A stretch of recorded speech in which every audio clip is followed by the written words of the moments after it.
And that's how waves interfere. Whoa, they're interfering with me now. नमस्कार दोस्तों, आज हम करने जा रहे हैं नया टॉपिक। लास्ट वीडियो में आपने देखा कि हमने यंग डबल स्लिट एक्सपेरिमेंट को किया था, उसकी प्रॉपर डायग्राम बनाई थी, किस तरह से ब्राइट बैंड बनते हैं, किस तरह से डार्क बैंड बनते हैं। तो आज हम ये जो आर्टिकल है जिसमें हम ये पता करेंगे कि वो कौन सी कंडीशंस हैं जहाँ पे ब्राइट बैंड बनते हैं और डार्क बैंड बनते हैं। पिछला जो वीडियो था, अगर आपने वो वीडियो नहीं देखा तो इस वीडियो के एंड में आपको उसका लिंक मिल जाएगा, तो वो पहले देख लीजिए। और उसका जो मैथमेटिकल एक्सप्रेशन है, मैथमेटिकली हम प्रूव करते हैं कि कब कब ब्राइट बैंड बनेगा, उसके क्या कंडीशंस हैं, डार्क बैंड बनेगा।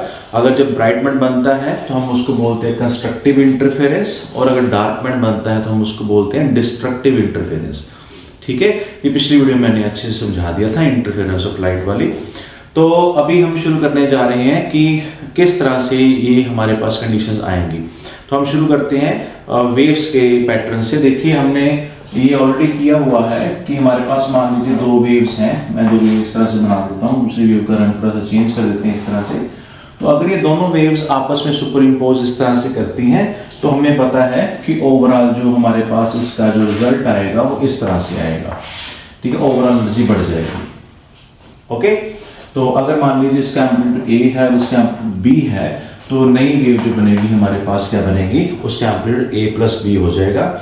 और अगर इस तरह से लाइट आपस में इंटरफेयर करती है, इसको ब्राइट बैंड बोल देते हैं, और इसको कंस्ट्रक्टिव इंटरफेरेंस भी बोल देते हैं। और यहाँ पे देखिए सिर्फ एम्पलीट्यूड पे फर्क पड़ा है, ये भी साइन की वेव है, ये भी साइन की वेव है, तो ये ओवरऑल भी साइन की वेव बनी। मैं इसलिए आपको बता रहा हूँ, शायद आपको पता हो, पर आगे जाके हम जब फॉर्मूला करेंगे तो ये चीजें मैं वहां पे थोड़ा सा फास्ट फॉरवर्ड कर दूंगा। अब अगर ये दो वेव्स इस तरह से होंगी, मान लीजिए एक वेव मेरे पास इस तरह से है, ये बी है, और अगर मैं इनको आपस में सुपर इम्पोज करवाऊं इनको, ठीक है, तो हमें पता है कि इस तरह से वेव बनेगी। मान लीजिए ए का एम्पलीट्यूड बड़ा है बी से, तो हमारे पास इस तरह से वेव बनेगी। तो यहाँ पे एम्पलीट्यूड ए माइनस बी हो जाएगा, वेव हमारे साइन ही रहेगी। तो हमने ये दो मोटे मोटे केसेस लेने हैं, इसके अलावा बहुत सारे केसेस हो सकते हैं। हो सकता है कि वेव इस तरह से आपस में मिले, एक वेव ऐसी है तो मान लीजिए दूसरी वेव इस तरह से मिल जाए। ठीक है, तो नई जो वेव बनेगी उसका थोड़ा सा पैटर्न जो है बिल्कुल डिफरेंट होगा। ठीक है, यहाँ पे हमारे पास एम्पलीट्यूड आ जाएगा, यहाँ पे थोड़ा सा कम होता जाएगा। तो इस तरह से मोटा मोटा अगर बनाए तो इस तरह से हमारे पास जो नई वेव है इस तरह से बनेगी, इस तरह से करके।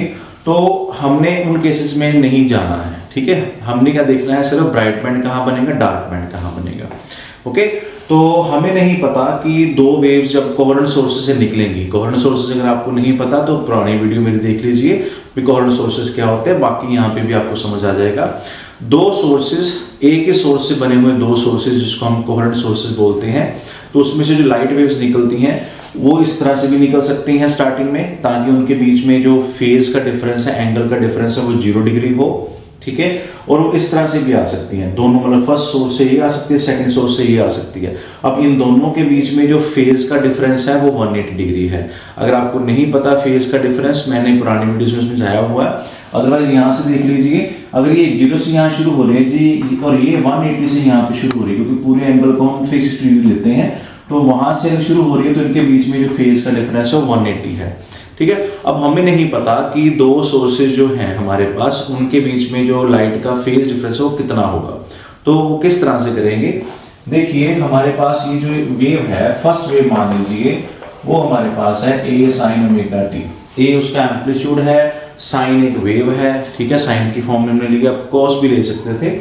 तो दूसरी वेव मान लीजिए मेरे पास है वाई वेव, उसका एम्पलीट्यूड मैंने चेंज कर दिया, यहाँ पे मैंने लिखा बी लिख दिया। ठीक है, और मैंने ये यहाँ पे तो साइन ली है, मगर इसके अलावा कुछ भी हो सकता है। अगर मैं ये बात करूं, अगर ये साइन वेव है पहली वाली, दूसरी साइन है, तो मैं यहाँ पे साइन लिख दूंगा।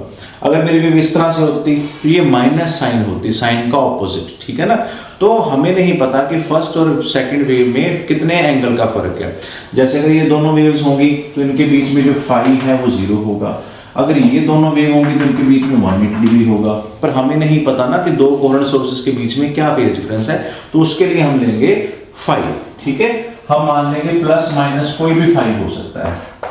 ठीक है, हम -5 के हिसाब से भी चल सकते हैं। सेकंड वेव को हम बोल सकते हैं कि ये देखिए 180 डिग्री थोड़ा सा देर से शुरू हो रही है, ठीक है ना। अगर यहाँ से शुरू होती लाइक है ना, तो हम उस तरह से कंपेयर करते, या इसको फर्स्ट वेव मान लेते, इसको सेकंड मान लेते, तो +5 आ जाता। तो हम यहाँ पे माइनस को प्रेफर करते हैं। तो मेरे पास जो दूसरी वेव है वो y2 है। अब देखिए ये दोनों वेव सुपर इम्पोज कर रही हैं, ठीक है, ये दोनों सुपर इम्पोज करके ये बना रही हैं, ये दोनों ये बना रही हैं। अगर मान लो 5 फेज डिफरेंस हो तो सुपर इम्पोज करके क्या बनेगा वो देखते हैं। तो मान लो जो हमारे पास जो सुपरपोजिशन का प्रिंसिपल है, ये आपने +1 में भी किया हुआ है कि दो वेव्स को हम सुपर इम्पोज करेंगे, दोनों की इक्वेशंस को हम ऐड कर देंगे, ठीक है। तो ये हमारे पास इक्वेशन बनेगी y1 + y2। तो y1 क्या है हमारे पास, a sin ωt है, y2 क्या है, b sin ωt -5 मैंने ले लिया, प्लस भी ले सकते हैं, कोई इशू नहीं है, आंसर और लगभग सेम ही आएगा। तो हमारे पास ये y आ गया, ठीक है जी। अब देखो हमारे पास a sin ωt है, b, यहाँ पे sin a - b का फॉर्मूला लगा दीजिए। sin a - b का फॉर्मूला क्या होता है, sin a cos b - cos a sin b, ठीक है। तो b मैंने बाहर निकाल लिया, sin a cos b - cos a, इसको थोड़ा सा रब कर देता हूं, ठीक है, ये तो आपको पता चल ही गया, दोबारा से इसको लिख लेते हैं। तो ये हमारे पास थी b, बाहर निकाल लिया, तो हमारे पास ये आ गया sin a cos b - cos a sin b, ठीक है। आपको समझ आ गया, ये a लिया मैंने, इसको b लिया हुआ है। अब देखिए इसमें से साइन इकट्ठी कर लेते हैं। अगर इसको पहले ब्रैकेट खोलना, पहले ब्रैकेट खोल देते हैं हम, ताकि थोड़ा सा इजी हो जाए। तो ये मेरे पास, इस cos को मैं पहले लिख लेता हूँ, क्योंकि ये एम्पलीट्यूड है, क्योंकि वेव वो होती है जिसमें टाइम आए, ओमेगा टी जैसे आ रहा है। तो ये हमारे पास ये वाला आ गया, b अंदर ले जाइए, साइन में फिर लिख रहा हूँ पहले, क्योंकि ये एम्पलीट्यूड का पार्ट है, ये सिर्फ एंगल है, इसके साथ टाइम नहीं है, तो वेव का पार्ट नहीं है, ये एम्पलीट्यूड का पार्ट है, इसलिए मैंने इसको एम्पलीट्यूड के साथ लिख लिया। इस चीज का भी आपको पता होना चाहिए, काफी फायदा होता है। तो मेरे पास ये मोटे मोटे ये वेव बन गई, इसको छोटा करते हैं। तो a और ये वाला अगर मैं लिखूं तो ये मेरा बन जाएगा a + b cos phi sin ωt - b sin phi cos ωt। तो मेरे पास ये इक्वेशन बन गई, ठीक है। इसको अच्छे से वीडियो को पॉज करके आप देख लीजिए किस तरह से बनी है, ओके। तो चलिए आगे बढ़ते हैं। अब देखिए मेरे पास क्या आई है, ये इक्वेशन आई है, ये मेरे पास जो इक्वेशन आई है ये कॉम्प्लेक्स इक्वेशन आई है। मतलब ये कह रही है कि मुझे, अगर आपको हो कि एंगल हमने फाई लिया है ना, फाई तो कुछ भी हो सकता है ना, तो उस हिसाब से ये टोटल वेव बन गई। अब फाई पे डिपेंड करता है, ये इतनी कॉम्प्लेक्स लग रही है पर बहुत सिंपल है। मान लो कि हमारे पास ये केस है, ये वाला केस है, जब इनके बीच में फाई है 0, तो यहाँ पुट करके देख लीजिए आपका ये आंसर क्या बन जाएगा, a + b cos 0 1 होता है, इनटू ये क्या आ जाएगा sin ωt, ठीक है। और यहाँ पे फाई 0 भरेंगे साइन को, तो साइन 0 क्या होता है 0, ये खत्म हो गया। तो मेरे पास नई वेव क्या आ गई, a + b sin ωt। मैंने आपको पहले ही बताया कि इनको जोड़ेंगे तो हमारे पास इस तरह से वेव बनती थी, जिसका एम्पलीट्यूड a + b होता था और वेव क्या होती थी साइन। अब मान लीजिए फाई कितना है 180 है, ठीक है, यहाँ पुट कर दीजिए a + b cos 180, cos 180 -1 होता है, तो ये आ जाएगा, ठीक है, cos 180 इनटू sin ωt। जब यहाँ पुट करेंगे sin 180 वो भी 0 होता है, तो ये सारी वैल्यू 0 होगी, तो आपके पास ये आंसर आ गया। मैंने आपको पहले ही बताया था कि हमारे पास इस तरह से, अगर ये दोनों भी वापस सुपर इम्पोज करेंगे तो इस तरह से बनेगा। ये a - b इसका एम्पलीट्यूड है, और वेव क्या है हमारे पास, सॉरी इसका थोड़ा सा उल्टा हो गया, ये इस तरह से बन रही थी, ये इस तरह से, ठीक है। तो ये हमारे पास साइन की फॉर्म में वेव बनी, पर एम्पलीट्यूड a - b हो गया। अब आप 90 डिग्री लेके भी कर सकते हो, ठीक है। उसमें क्या हो सकता है 90 डिग्री में आपके पास साइन और कॉस दोनों कंपोनेंट आ सकते हैं, ठीक है। वो थोड़ा सा कॉम्प्लेक्स हो जाएगा, वो हमारे इस सिलेबस का पार्ट नहीं है। आप जब हायर क्लासेस में जाओगे, बीएससी वगैरह करोगे, तो उसमें वेव ऑप्टिक्स फिर आएगी, उसमें वो कॉम्प्लेक्स इक्वेशंस आप करोगे, ओके। तो यहाँ तक ये आपको समझ आ गया। अब देखिए इसमें क्या है हमारे पास, इसको मैं थोड़ा सा सिंपल बनाना है, ठीक है। अब ये क्या है, ये मेरा एम्पलीट्यूड है, ये भी एम्पलीट्यूड है, ये भी एम्पलीट्यूड है, ठीक है। ये एम्पलीट्यूड का कॉस फैक्टर है, ये साइन फैक्टर है। जैसे हमने +1 में किया था कि हमारे पास एक कॉस कंपोनेंट होता है, एक साइन कंपोनेंट होता है ना, एक रिजल्टेंट होता है। अगर रिजल्टेंट r मान लें तो ये वाला हमारे पास, अगर ये थीटा है तो ये cos थीटा होता है, अगर ये वाला मान लें तो ये हमारे पास r sin थीटा होता है, ओके, तो हम क्या करेंगे इस बार, हमने क्या किया, मान लो ये देखो हमारे पास अभी हमने चेक किया कि वैसे तो एम्पलीट्यूड एक ही होता है ओवरऑल, हमने देखा अभी a प्लस बी आता है या a माइनस बी आता है, तो यहाँ पे चलो ये कॉस की फॉर्म में बन गया, ये साइन की फॉर्म में बन गया। ओवरऑल जब आप इसमें एंगल फिल करोगे ना, तो नो डाउट आपको मान लो यहाँ पे मैंने 90 डिग्री फिल किया, तो ये बन गया like a sine omega T minus b cos omega T, तो दो बन गए ना। तो आपने मैथ्स में, अगर आप मैथ्स वाले स्टूडेंट हो तो उसमें हमारे पास जब साइन और कॉस के दोनों फंक्शंस आते हैं, a sine omega T minus b cos omega T, तो हम a को in terms of sine put कर लेते हैं, b को इन टर्म्स ऑफ कॉस, और फिर वो sine a cos b minus cos sine b वाला फॉर्मूला बन जाता है, और साइन a प्लस b या साइन a माइनस b का फॉर्मूला बन जाता है। मतलब कहने का ये है कि अगर दो कॉस या साइन दोनों आ रहे हैं किसी वे में, तो अल्टीमेटली वो एक में भी हम उसको कंपाइल कर सकते हैं, ठीक है। तो मेरा मोटा मोटा कहने का मतलब ये है कि इसका ओवरऑल एम्पलीट्यूड एक ही होता है। तो मैं क्या चाहता हूं कि मेरे पास एक फॉर्मूला ऐसा बने जो सिर्फ एम्पलीट्यूड को रिप्रेजेंट करे। तो हमने जैसे ये किया था कि हमारे पास ये जो रिजल्टेंट है इसके दो कंपोनेंट होते हैं, इसी तरह हमारे पास ये दो कंपोनेंट आ गई। तो मैं क्या करूंगा, ये जो a प्लस बी है, a plus B cos phi, इसको मैं मान लेता हूं r cos थीटा, और जो मेरे पास ये वाला कंपोनेंट है इसको मान लेता हूं r sin थीटा। अब कई बच्चों के दिमाग में आ सकता है कि ऐसा क्यों किया। अरे भाई वही तो कह रहे हैं ना कि दो कंपोनेंट है हमारे पास, एक ही एम्पलीट्यूड के दो कंपोनेंट है, ओवरऑल एम्पलीट्यूड तो एक ही आएगा, चाहे a प्लस बी आए चाहे a माइनस बी आए या कुछ और आ जाए, है ना। तो हमने इसको थोड़ा सा आसान करने के लिए ऐसा किया कि अगर दो कंपोनेंट है, एक में साइन फैक्टर है, एक में कॉस फैक्टर है, तो ओवरऑल रिजल्टेंट मान लो अगर r है, जैसे r हमारे पास a प्लस बी आया एक केस में a माइनस बी आ गई, फिर हम उसको प्रूव करेंगे। तो हमने उस हिसाब से इसको फैक्टराइज कर लिया, मतलब इसको हमने कर लिया a plus B cos phi को हम r cos थीटा पुट कर देंगे, ठीक है। तो अब इसमें देखो हमने अपनी तरफ से ये लिए हुए हैं cos और sin, है ना। तो मैं कहना चाहता हूं कि मेरे पास अगर रिजल्टेंट एक है, मतलब मेरे पास एक ही अगर एम्पलीट्यूड है और उसके जो दो कंपोनेंट हैं, तो ये दोनों कंपोनेंट को यहाँ पे रख दिया मैंने, ये अपनी तरफ से लिए हैं, इसको खत्म करना है। तो साइन और कॉस खत्म करने के लिए हम क्या करेंगे, squaring and adding both the sides, ठीक है। दोनों साइड को हम स्क्वायर कर देंगे, ऐड कर देंगे। इसको स्क्वायर करो, ठीक है, इसको स्क्वायर करो, इसको स्क्वायर करो, इसको स्क्वायर करो, फिर हमने इनको ऐड कर दिया, ठीक है। अब देखो ये क्या बन गया हमारे पास, ये बन गया a square plus B square cos square phi plus 2ab cos फाई प्लस b square sin square phi, और ये क्या आ गया r square common sin square theta plus cos square theta या cos square theta plus sin square theta, ठीक है। मैंने उल्टा कर दिया थोड़ा सा, तो क्योंकि बच्चों को इस तरह से याद है ना, इसका आंसर 1 होता है। अब देखिए यहाँ पे भी ये बराबर B square cos square phi है, ये B square sin square phi है, तो बी स्क्वायर कॉमन निकल जाएगा, तो मेरे पास ये इसकी वैल्यू 1 हो जाएगी, प्लस मेरे पास ये बच गया 2ab cos फाई और ये आ गया r स्क्वायर, क्लियर। तो अब मेरे पास जो रिजल्टेंट बचा है इसको ऐसे लिख लेता हूं मैं, r क्या आ गया मेरे पास a square plus B square plus 2ab cos phi. तो ये आपका वही आंसर बन गया जो आपने +1 क्लास में ट्रायंगुलर लॉ ऑफ एक्सट्रेडिशन में किया था, ठीक है। वहां पे थीटा था, यहाँ पे फाई आ गया, क्लियर है। फाई क्या है, दो वेव्स के बीच में एंगल का डिफरेंस या वेव फेज डिफरेंस हम बोलते हैं। अब देखिए इसको फिर चेक करते हैं हम, ठीक है। इसको आप वीडियो को पॉज करके अगर आप नोट करना कर लीजिए। मैं आपको ये बता दूं कि ये 2025-26 चल रहा है, और इस बार जो सिलेबस है उसमें इस आर्टिकल की डेरिवेशन नहीं डाली इस बार उन्होंने सिर्फ ये कहा है कि आपने फॉर्मूलाज करने हैं, जो क्वालिटेटिव आइडिया है वो करना है, मतलब आपका सिर्फ ये फॉर्मूला ही आपको याद रखना है, ठीक है। कई बच्चों के माइंड में आ जाता है कि फॉर्मूला आया कैसे, तो उनके लिए पूरी वीडियो बनाई गई है।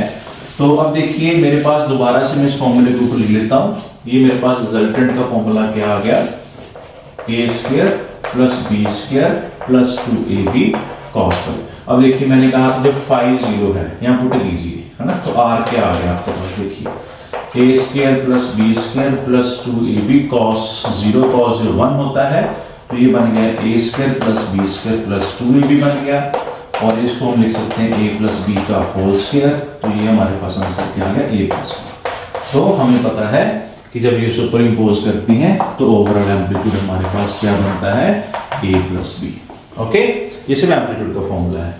अगर दूसरी तरफ यहाँ पे मैं करूं, इसको रख कर देते हैं, अगर मैं यहाँ पे फाई 180 फिल करूं तो मेरे पास क्या आएगा, देखिए यहाँ पे cos 180 फिल करूं तो cos 180 -1 होता है, तो -1 यहाँ पे आ जाएगा। ठीक है, तो मैं जल्दी से लिख देता हूँ यहाँ पे, यहाँ -2 भी बन जाएगा और ये हमारे पास a माइनस बी का होल स्क्वायर है, ये माइनस बन जाएगा। ओके, तो ये हमारे पास जो आया है ये मैक्सिमा आया है, इसको मैक्सिमा बोल देते हैं, इसको हम मिनिमा बोल देते हैं। ये सिर्फ एम्पलीट्यूड का केस है। ठीक है, मुझे उम्मीद है यहां तक आपको बिल्कुल समझ आ गया होगा। तो चलिए आगे बढ़ते हैं। ठीक है, तो अब देखिए क्वेश्चंस क्या आते हैं आपके पास पेपर में कि मैक्सिमा ओवर मिनिमा की रेशियो निकालो। मैक्सिमा ओवर मिनिमा की रेशियो, तो देखिए ये है a प्लस बी और ये है a माइनस बी। हो सकता है कि आपको a और b का कुछ दिया गया हो वैल्यू वगैरह। अब देखिए इसको अभी हम खत्म करते हैं यहाँ पे।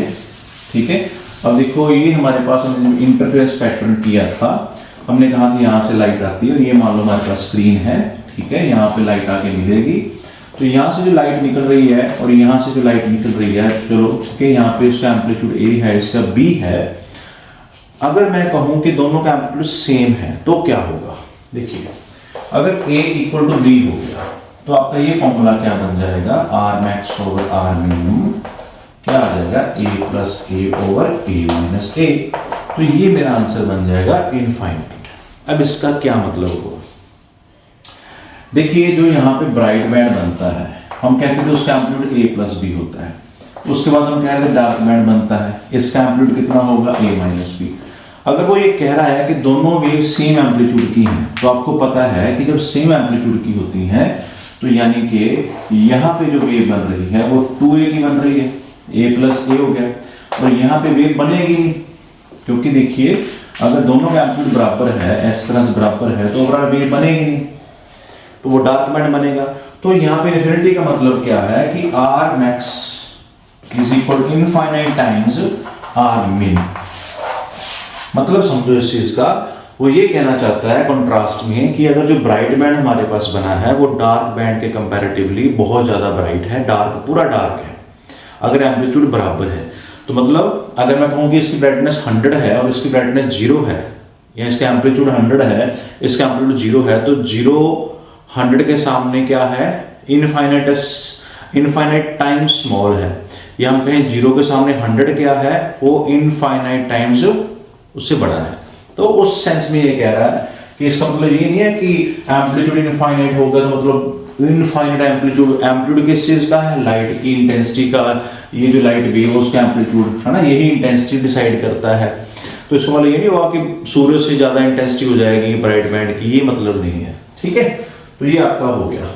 अब देखिए इसमें क्या है, हमारे पास एक और चीज है कि आपने इसको बाद में भी देख लेंगे, दोबारा बना दूंगा मैं। तो अब इंटेंसिटी का जो फॉर्मूला होता है वो क्या होता है, देखिए इंटेंसिटी जो होती है वो एम्पलीट्यूड के डायरेक्टली प्रोपोर्शनल होती है, उसका स्केयर होती है इंटेंसिटी। ठीक है, ये फॉर्मूला है हमारा वेव ऑप्टिक्स का। तो हम देखिए इंटेंसिटी, अगर मान लो मैं बात करूं इस सोर्स की दोबारा, ठीक है, ये मेरे पास फर्स्ट सोर्स है, ये सेकंड सोर्स है, इसकी इंटेंसिटी जो है वो directly proportional to square of amplitude है a स्क्वायर, और इसकी इंटेंसिटी जो है directly proportional to square of amplitude है, मतलब b स्क्वायर के है। तो अगर इसको यहाँ पे लिखूं तो ये बन जाएगी। अगर इसका कांस्टेंट हटाऊं, सॉरी डायरेक्टली प्रोपोर्शनल साइन हटाऊं तो कांस्टेंट आ जाएगा, तो ये आ जाएगा k square. Similarly second source की इंटेंसिटी कितनी होगी, k स्क्वायर। ठीक है, अब क्वेश्चन ये आता है कि मैक्सिमम इंटेंसिटी क्या होगी। मैक्सिमम इंटेंसिटी देखो दो तरीके से हम कर सकते हैं, पहले सिंपल तरीके से करवाता हूं। मैंने कहा इंटेंसिटी क्या होती है, directly proportional to square of amplitude. हमें पता है कि r मैक्सिमा कितना होता है, a प्लस बी। तो मैक्सिमम इंटेंसिटी तक का फॉर्मूला क्या होगा, a प्लस बी का whole square. Similarly minimum intensity का फॉर्मूला क्या होगा, a माइनस बी का होल स्क्वायर। ये है। अब आपको क्या है कि मैक्सिमा और मिनिमा पूछ सकते हैं, तो उसी तरह से इसका मैक्सिमा और मिनिमा निकाल सकते हो। ये बन जाएगा आपका, इसको जब आप डिवाइड करोगे तो के कट जाएगा और होल का स्क्वायर हम ले सकते हैं। तो ये सिंपल सा क्वेश्चन आपको लग रहा होगा, ठीक है, पर बच्चों को पेपर में आता नहीं है। अब देखो इसमें फिर मैं क्या दूं, एम्पलीट्यूड अगर बराबर हो जाए ये वाले, है ना, तो इंटेंसिटी फिर इनफाइनाइट हो जाएगी। इंटेंसिटी होती क्या है कि बच्चों के माइंड में होगा, इंटेंसिटी का मतलब क्या होता है। देखिए इंटेंसिटी मोटा मोटा समझना हो तो ब्राइटनेस से हम समझ सकते हो, अदरवाइज इंटेंसिटी का फॉर्मूला होता है कि कितनी लाइट की एनर्जी किसी पर्टिकुलर एरिया पे 1 सेकंड में बढ़ रही है, ठीक है। अगर हम बात करें तो इंटेंसिटी का फॉर्मूला होता है energy over area into time, ठीक है। तो मोटा मोटा अगर एरिया 1 है, टाइम 1 है, तो मतलब जितनी एनर्जी है उतनी ही इंटेंसिटी है, मोटा मोटा ये हो गया आपका, ओके। सो अब देखिए क्वेश्चन क्या आते हैं, मान लीजिए इसको अब आप याद रखना, ठीक है। वो कहते हैं कि एम्पलीट्यूड की जो रेशियो है वो मान लीजिए आपके पास है 2/3 है। इसकी इंटेंसिटी, इसका एम्पलीट्यूड, इसका एम्पलीट्यूड की रेशियो क्या है, 2/3 है। अब वो कहते हैं कि मैक्सिमा और मिनिमा इंटेंसिटी का रेशियो निकालो। तो बड़ा सिंपल हो जाता है कि ए की वैल्यू हम 2/3 बी फिल कर सकते हैं, ठीक है।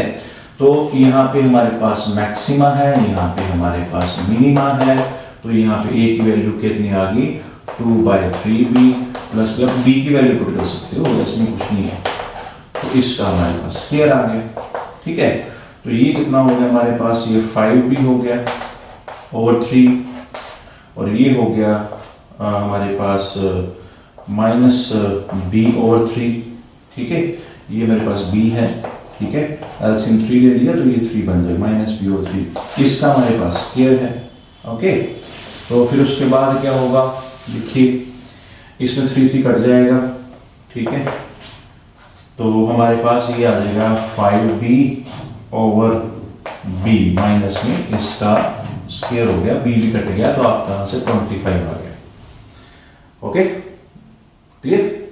हाँ, तो 25:1 आ गया, डिवाइड बाय 1 आ गया। तो मैक्सिमा और मिनिमा की वैल्यू इतनी आ गई, ठीक है, ये आपका हो गया।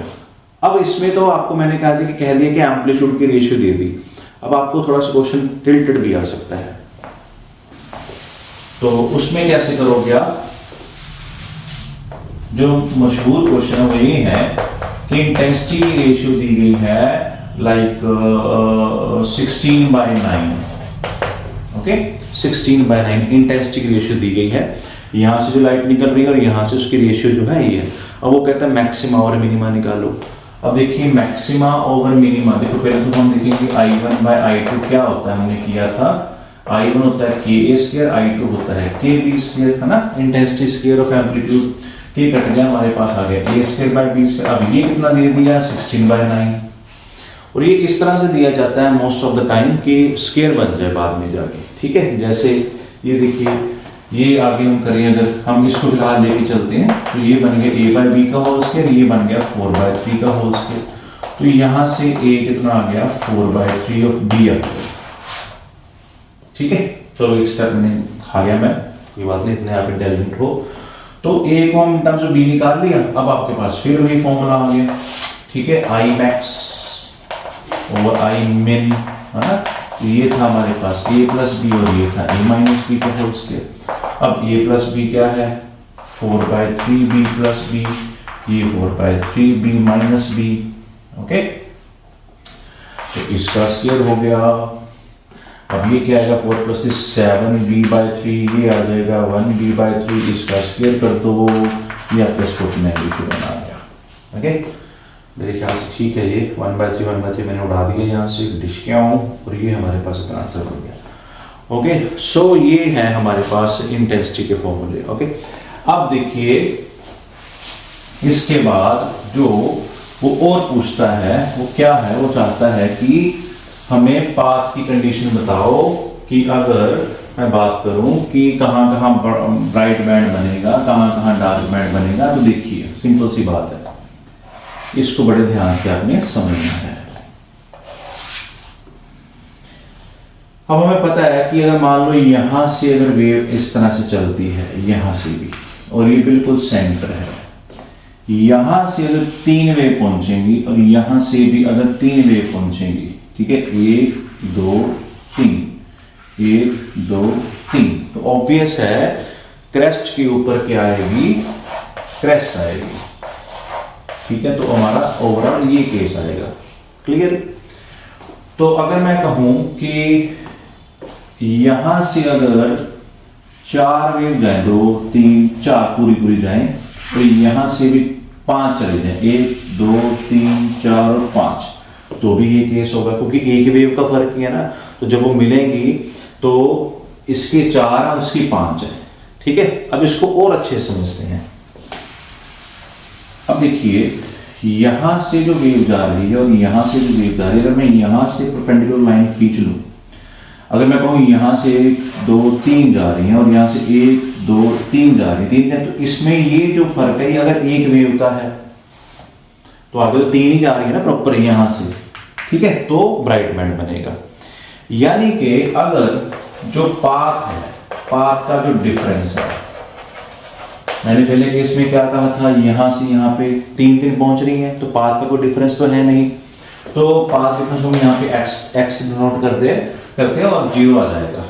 ठीक है, अगर पाथ डिफरेंस यहां पे कितना है, यहां पे कितनी वेव पहुंच रही है 3, इसकी पहुंच रही है 4, तो कितना पाथ का डिफरेंस हो गया इनका, 1 वेवलेंथ। यानी ये जो पाथ डिफरेंस है 1 वेवलेंथ हो गया, यानी कि लैम्डा। ओके, और अगर मैं कहूं कि यहां पे पहुंच रही है 6 और यहां पे पहुंच रही है 8 फॉर एग्जांपल, तो कितने पाथ का फर्क होगा, 2 लैम्डा।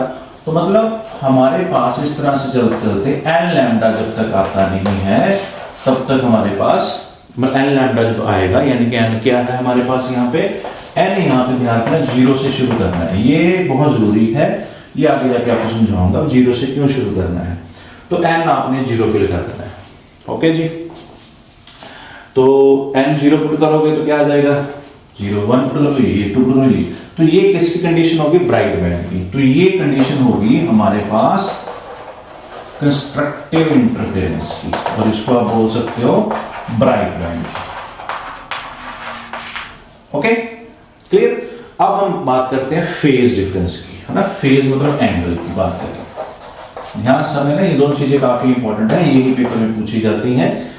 और देखिए, फेज डिफरेंस अगर हम बात करें तो फाई से हम नोट करते हैं। अब देखो, अगर दोनों वेव ऐसे चल रही है ना एक साथ, यानी यहां से 3 पहुंची, यहां से 3 पहुंची, तो हमें पता है अगर पाथ का डिफरेंस 0 है तो एंगल का डिफरेंस भी क्या होगा, 0 होगा।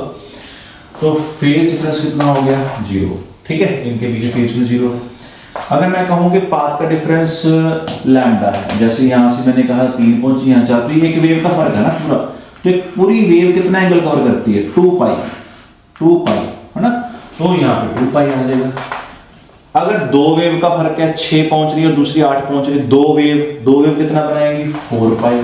तो इस तरह से चलते चलते यूं ही करते जाएगा सफर साथ चल। ये देखो, चलते चलते क्या होगा, यहाँ पे 2n पाई आ गया, तो यहाँ पे भी आपने n कहाँ शुरू करना है, 1 2 3 से शुरू करना है। तो ये कंडीशन आ गई हमारे पास फेज डिफरेंस की। तो मोटा मोटा क्या है, इस पूरी वीडियो का ये सार ये है यहाँ तक का, कि हमने कंडीशंस याद रखनी है कि ब्राइट बैंड जो बनता है कंस्ट्रक्टिव इंटरफेरेंस होती है, तो पाथ डिफरेंस का फॉर्मूला ये है और फेज डिफरेंस का फॉर्मूला ये है। क्लियर। ये आगे जाके फिर काम आएंगे जब हम नेक्स्ट वीडियो में फ्रिंज विड्थ करेंगे। हम आगे चलते हैं। अब अगर मैं बात करूं डिस्ट्रक्टिव इंटरफेरेंस, ठीक है, अब डिस्ट्रक्टिव इंटरफेरेंस पे आते हैं। आपने अगर ध्यान समझना हो तो वीडियो को पॉज करके या पीछे करके देख सकते हैं। तो अभी हम डिस्ट्रक्टिव यानी कि डार्क बैंड की बात कर रहे हैं। डिस्ट्रक्टिव इंटरफेरेंस थोड़ा पास करवा रहा हूं क्योंकि ज्यादातर फॉर्मूले ही पेपर में आ रही है। अब देखिए, हमें ये तो पता है कि यहाँ ब्राइट बनता है, यहाँ ब्राइट बनता है, तो बीच में डार्क बनेगा। ये हम अगले आर्टिकल में प्रूव भी करेंगे कि ब्राइट के बाद डार्क ही बनता है। ठीक है, तो अब देखिए, यहां से अगर 3 वेव जा रही हैं, हमने कहा तो ब्राइट बनेगा ना। तो यहाँ पे अगर मैं मान के ये चलूं कि अगर यहाँ पे फॉर एग्जांपल 3 वेव या 4 वेव जा रही हैं, ठीक है, हम 4 वेव लेते हैं। चलो थोड़ा सा ऊपर ना, थोड़ा 4 वेव लेते हैं, 1 2 3 4 मैया तेरी जगह। तो यहाँ पे हम 4.5 लेंगे, 2 3 4 और इसमें 4.5 कर लेंगे। ठीक है, 1 2 3 4 और ये देखो। अब यहाँ पे ध्यान से देखो, ये 1 2 3 और ये ऐसे जा रही है नीचे से और ये ऊपर जा रही है, मतलब इसकी ट्रफ और इसकी क्रेस्ट। तो क्या हो गया, ये केस बन गया ना, ऊपर वाले क्रेस्ट नीचे वाले की ट्रफ, तो डार्क बैंड बनेगा। यानी कि जो पाथ डिफरेंस है, जो हम पाथ डिफरेंस लिखते हैं पीडी, पोटेंशियल डिफरेंस नहीं है ये है अगर λ/2 तो डार्क बनेगा। अब अगर मैं कहूं कि ये मेरे पास इस तरह से कंसेप्ट है वेव का, और अगर मैं कहूं कि इसके आगे हम जाएं, इधर से जाएं, ऊपर जाएं, तो अगर हम बात करें कि यहाँ पे अगर मान लो 1 2 3 4 5 वेव जा रही हैं, तो यहाँ से मैं कितनी लूंगा, 6 नहीं ले सकता, क्योंकि एक वेव का फर्क होगा तो ब्राइट बैंड बनेगा। ठीक है, आधा 5.5 मैं नहीं ले सकता, क्योंकि इसका डिफरेंस हमने 2 का लिया था, तो इसका 1 का कम नहीं हो सकता। तो मतलब यहाँ से अगर मैंने 5 लिया हुआ है तो यहाँ पे 6.5 लूंगा, 1, ठीक है, 1 2 3 4 5 6 और 6.5, तो फिर डार्क बैंड बनेगा, क्योंकि फिर हाफ वेव का फर्क आ गया। तो मतलब कहने का मेरा ये है, जब ऑड हो जाएगा, जैसे λ/2 हो गया, उसके बाद 3λ/2 डेढ़ वेव का फर्क आ रहा है। डेढ़ वेव का, जैसे अगर मैं कहूँ कि ये डेढ़ वेव बनती है, अगर यहाँ से मेरी दूसरी वेव शुरू होती है, तो ये डेढ़ वेव का फर्क आ गया ना, तो ये हमारे पास 1.5 लैम्डा होगी। अगर इतना डिफरेंस हो तो भी क्रेस्ट और ट्रफ सुपर इम्पोज करेंगे, और अगर हम इसी तरह चलेंगे तो 5 λ/2 एंड सो ऑन, तो ये आपके पास 2n-1 λ/2 आ जाएगा। अब देखिए यहाँ पे बड़ा ध्यान देने वाली बात है कि यहाँ पे आपने 2n-1 लिखा है, और आपने यहाँ पे n जो है वो 1 से शुरू करनी है, ये आगे जाके समझाऊंगा मैं। ठीक है, यहाँ मोटा मोटा समझ लो कि n जो 0 था, जो पिछली बार हमने बना था, तो n0 पे फर्स्ट जो हमने कहा था ब्राइट बैंड बनेगा, तो वो सेंटर में बनता है, सेंटर पोजीशन फिक्स होगी ब्राइट बैंड के लिए। उसके बाद n1 फर्स्ट ब्राइट होता है, सेंटर वाले को फर्स्ट ब्राइट नहीं बोलते। पिछली कंडीशन जो हमने की थी x = हमने कहा था ना n λ, तो अगर हम 0 पुट करते हैं तो x = 0 मतलब होता है ये वाला केस, सेंटर वाला केस, इसको हम सेंट्रल फ्रिंज बोलते हैं। ये ब्राइट की नंबरिंग में नहीं आता, ये बेस हो गया, इसके ऊपर वाले फर्स्ट सेकंड थर्ड ब्राइट होंगे और फर्स्ट सेकंड थर्ड डार्क होंगे। तो हमने यहाँ पे n को 1 से शुरू करना है। अगर हम यहाँ पे n+1 लिखते हैं तो 0 से भी शुरू कर सकते हैं, पर 0 हमने नंबर फिक्स कर दिया सेंटर फ्रिंज के लिए। ओके, तो ये कंडीशन बन गई हमारे पास। अब हम करते हैं फेज डिफरेंस की कंडीशन, फेज डिफरेंस की। अब आपको पता है कि अगर आधी वेव का फर्क हो, आधी वेव का, जो मैंने यहाँ पे किया था, यहाँ पे 4 और यहाँ पे 4.5 है ना, तो आधी वेव का फर्क है, तो आधी वेव मतलब 180 डिग्री एंगल। जैसे मैं बात करूँ, ये आधी वेव का फर्क है, मान लो अगर मेरी वेव भी यहाँ शुरू होती है इस तरह से ना, तो ये आधी वेव का फर्क है, तो ये एंगल कितना हो गया, 180 डिग्री, तो यानी कि पाई हो गया। फिर हम 1.5 वेव का फर्क लिया था, 1.5 वेव ये वाली, तो ये 2π + पाई, ये कितना फर्क हो गया, 3π का। इस तरह से 5π एंड सो ऑन, तो यहाँ पे भी 2n-1 पाई ही आ जाएगा। कुछ बच्चे थोड़ा सा पता नहीं क्यों पर्सनैलिटी डेवलपमेंट में डाउट और थोड़ा सा एरर होता है, यहाँ पे π/2 कर देते हैं, क्योंकि यहाँ पे λ/2 आ गया, तो उस हिसाब से उनको याद रहता है, इस तरह से होता होगा। जैसे देखिए यहाँ पे n लैम्डा था और इसका जो 5 था वो 2n π था, तो यहाँ पे कोई /2 कुछ नहीं आया है ना, ऊपर ही रहेगा सब कुछ। पर यहाँ पे वो सोचते हैं यहाँ पे λ/2 है, तो यहाँ पे भी शायद π/2 ही होगा, इस तरह से नहीं है। साइकोलॉजिकली इस तरह से बच्चे गलती करते हैं। तो ये हमारे पास जो कंडीशन है वो डार्क बैंड की है। ठीक है, तो यहाँ पे अगर 1 भरोगे n तो हमारे पास पाई आ जाएगा, 2 भरोगे तो 3 पाई आ जाएगा एंड सो ऑन। तो ये हमारे पास कंडीशंस थी फेज डिफरेंस की और पाथ डिफरेंस की for constructive interference and for destructive interference. मुझे उम्मीद है आपको समझ आ गया होगा। वीडियो थोड़ी सी लंबी है मगर क्या करें, ये टॉपिक है ही इतना मज़ेदार। अगर हम इसको विद एग्जाम्पल्स या विद छोटे मोटे न्यूमेरिकल्स नहीं करेंगे तो हमें समझ नहीं आएगा। एक छोटा सा न्यूमेरिकल मैं आपको बता दूं, न्यूमेरिकल आपने खुद करना है, मैं आपको फॉर्मूला कॉमन सा बता देता हूँ ताकि आपको थोड़ा सा आसानी रहे। तो देखिए इंटेंसिटी का जो रेशियो होता है, यहाँ पे जो लाइट है दोनों की इंटेंसिटी की रेशियो वो हमने लिखी है a²/b², पर ये W1/W2 भी होता है। ठीक है, W1 क्या होता है, इसकी विड्थ, ये जो स्लिट है हमारे पास जहाँ से लाइट आ रही है उसकी विड्थ है, उसकी रेशियो अगर आपको गिवन है तो उस हिसाब से भी आप न्यूमेरिकल्स कर सकते हो, आपको न्यूमेरिकल आ सकता है। क्योंकि ये थोड़ा सा हिडन सा फॉर्मूला है, तभी मैं एक फ्लो में करवा नहीं पाया, मुझे बाद में याद आया कि हाँ ये आपको याद रखना चाहिए। तो आपको ये भी दी हो सकती है, यहाँ से आप ए भी निकालो। तो मोटा मोटा क्या है, आपने ए और बी निकालना है, या ए इन टर्म्स ऑफ बी या बी इन टर्म्स ऑफ ए निकालना है, सो दैट अल्टीमेटली आपको पूछेगा कि इंटेंसिटी की रेशियो क्या होगी, मैक्सिमम और मिनिमम। ठीक है। और एक और फॉर्मूला है, अगर आपको सिर्फ इंटेंसिटी निकालनी आ जाए, अगर आपको फाई दिया हो, वैसे तो आपको अगर फाई दिया हो तो आप पहले आर निकाल लो। ठीक है, इस फॉर्मूले से मैंने कहा था आपको, है ना, इस फॉर्मूले से आप आर निकाल लो अगर आपको फाई दिया हुआ है। ठीक है, तो आर निकल गया, तो जो आर आएगा, है ना, तो उस हिसाब से इंटेंसिटी भी आ जाएगी, intensity directly proportional to square of amplitude. और ये एम्पलीट्यूड कौन सा होता है, टोटल वेव का एम्पलीट्यूड। पर फिर भी अब ध्यान से समझो कि जैसे हमने कह दिया कि intensity is directly proportional to, है ना, इंटेंसिटी कोई भी हो, स्क्वायर ऑफ एम्पलीट्यूड है। इंटेंसिटी चाहे इसकी हो, चाहे इसकी हो, चाहे इसकी हो, ना, चाहे इसकी हो। तो अगर मैं बात करूं कि अगर इंटेंसिटी हम देखें I1, है ना, तो I1 क्या आती है, K स्क्वायर आती है। तो मतलब A क्या हो गया, एक तरह से रूट ऑफ I1 हो गया, डायरेक्टली प्रोपोर्शनल की साइन सेंस में करें तो बात, तो B क्या हो गया, डायरेक्टली प्रोपोर्शनल टू I2 हो गया, इस तरह से। ठीक है। सिमिलरली जब हम कह रहे थे कि मैक्सिमम इंटेंसिटी क्या होगी, है ना, तो हम कह रहे थे A प्लस बी का स्क्वायर होगी, क्योंकि स्क्वायर ऑफ एम्पलीट्यूड है ना। तो इसको हम फिर ये कह सकते हैं कि ये जो हमारे पास मैक्सिमम इंटेंसिटी का जो हमारे पास अंडररूट है, वो हमारे पास A प्लस बी हो जाएगा, इस तरह से। तो उसी तरह से ये कंसेप्ट यूज करके हमने इंटेंसिटी का फॉर्मूला बनाया। देखिए यहाँ पे इसको हम ऐसे लिख सकते हैं, A square plus B square plus 2ab cos पर मैंने स्क्वायर रूट उड़ा दिया, यहाँ पे स्क्वायर ले लिया। अब देखिए ये क्या है, ये टोटल एम्पलीट्यूड है। अगर मैं टोटल इंटेंसिटी लिखूं तो ये लिख सकता हूँ, क्योंकि इंटेंसिटी स्क्वायर ऑफ एम्पलीट्यूड। और यहाँ पे मैं क्या लिख सकता हूँ, रूट I1 लिख सकता हूँ।